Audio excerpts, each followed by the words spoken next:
Hi everyone, Al DeMarco here, General Manager DeMarcoSports.com, and this is going to be your Sunday video report here with the complimentary plays. No matter the sport, no matter the pick, I have won now 20 of my last 25 after giving you a free winner on Saturday with the Baltimore Ravens, easily getting the job done against the Pittsburgh Steelers, bucking the trends, which seemingly favored the Steelers.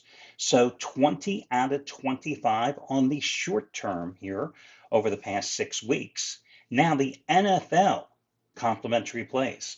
Going over the past 38 weeks, the past couple of seasons, NFL only, those plays 74 and 48 long term, 74 and 48 on the short term, winning 9 of the last 11. 9 of the last 11 after cashing in with the Ravens. Now, today, I'm going to take a look at your late game. That, of course, being Washington at Tampa, kicking off at 8 o'clock Eastern Time tonight. So the Bucs-Commanders play coming up here in just a moment.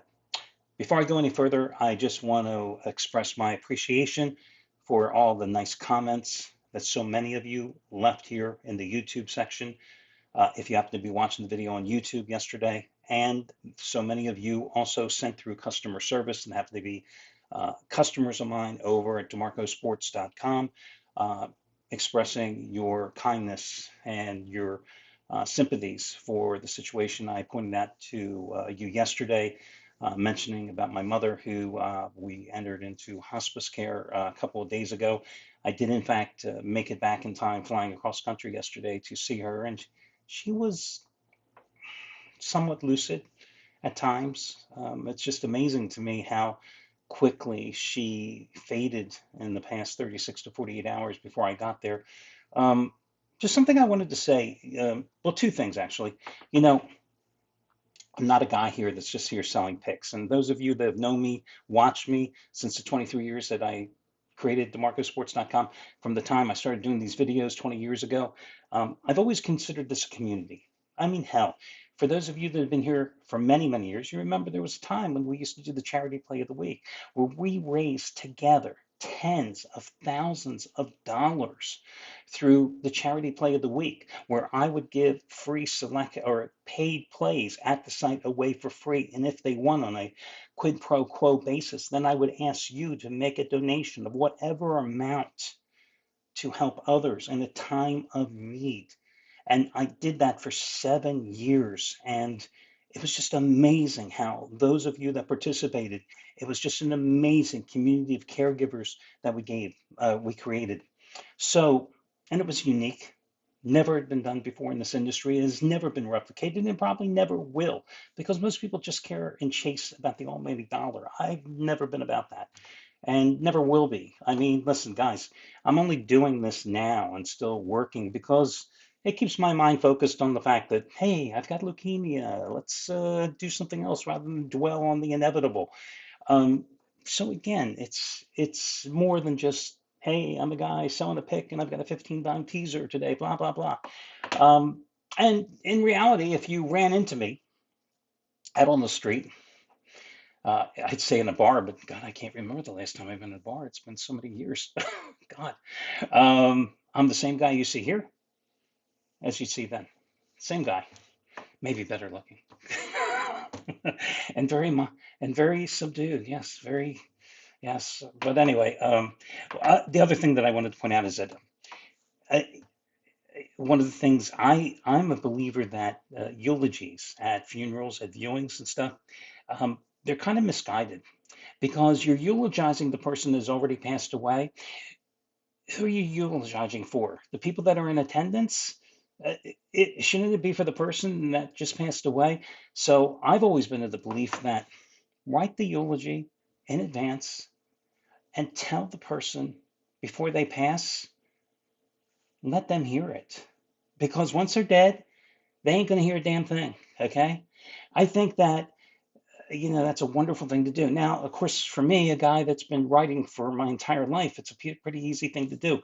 So it was a wonderful thing that during my mom's few moments of lucidity yesterday, I was able to read her the eulogy, and it was quite emotional, and she enjoyed it, and she got to hear what I will ultimately tell everybody else at her services in probably in the next few weeks.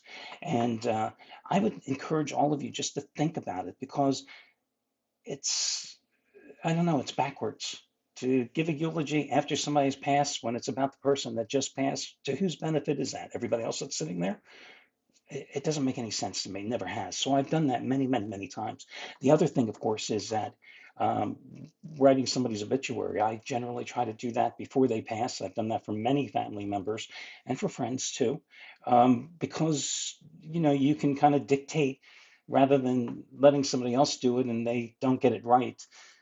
So it was a little hard with my mom yesterday because she's just faded so fast. And at one point, she said something. I wasn't quite sure what she said. And finally, I figured it out. She said, "Don't make me look like a saint." So I told my mom, I said, "Okay, so you don't want me to tell anybody that you're a gambling degenerate and you like to hang out with my wife playing video poker and slot machines until 3 or 4 in the morning?" And she chuckled and she smiled. She got what I wanted, what I was trying to get across. So it was a couple of good moments there. But anyway, again, I just want to say thank you. So anyway, let's get to your free pick. So obviously, I have a teaser going today on the two early games. That's how I think you should play it on the Buffalo, Denver, and Green Bay, Philadelphia games. Can't wait to see how that comes out. But your free play is going to be on the Tampa, Washington game. Excuse me. And I think it's an interesting game. The team with the better record is the 3-point underdog. Well, but that makes sense because the home team is generally always going to be a 3-point favorite, right? And a lot of criticism goes to the Buccaneers' way because of the way they finished the season. 6-1 finish, but they played a bunch of dreck. And it's true. The Giants, the Panthers, the Raiders, the Chargers, the team that they beat, the Cowboys, the Panthers, the Saints. My God. 2 weeks ago, week 17, I had them against the Panthers. Easy win. I took them again in week number 18 against the Saints, and they barely survived in the game that was so important to them to seal their playoff fate. And they barely got by at home thanks to a second half rally against Spencer Rattler and the Saints with all their injuries. Just a horrible performance. And how did you lose at Dallas in that stretch of all games? But then again, you look at Washington, and everybody's saying, hey, Washington finished strong. But who did the Commanders play in that 5-game stretch? Tennessee? The Saints again? Philadelphia. Okay, props. You came back and you beat Philadelphia. But does the tenor of that game change if Jalen Hurts doesn't have the concussion? You beat Atlanta and Michael Penix, and you beat Dallas. I mean, let's not crown the Commanders champions just because of that 5-game stretch. I think the metric that you have to analyze in this game is this. You have two high-powered offenses. In fact, I think they're number 4 and 5 in terms of their offensive production this year in terms of points per game. You have two teams that can run the ball so damn well, too. Washington, number 3, averaging 154 yards and 5 yards per carry. Tampa Bay, number 4, averaging 149 yards on the ground per game and 5.3 yards per carry. Positive metrics for both. But then you look at their ability to stop the run. Tampa, number 4 run defense, giving up 98 yards per game. Then you look at the Commanders. They couldn't stop the run if you told them in advance that your opponent was going to run the ball. They are 3rd worst in the league in terms of run defense, giving up 138 yards per game. They are tied for 3rd worst in the league in terms of yards per carry allowed at 4.8. Only two teams that are worse are the Saints and the Panthers. That's not company you want to keep. So I think Bucky Irving, who's had a phenomenal rookie year, is going to have a big game here today.